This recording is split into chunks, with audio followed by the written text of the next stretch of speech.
కాకపోతే నడు, అది చేత కాకపోతే పాకుతూపో, అంతేకాని అలా ఒక్కచోటే ఉండిపో.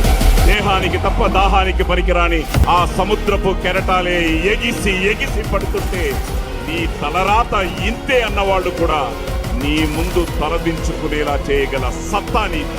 కన్నీళ్లు కారిస్తే కాదు, చెమట చుక్క చిందిస్తేనే చరిత్ర రాయగలమని తెలుసు.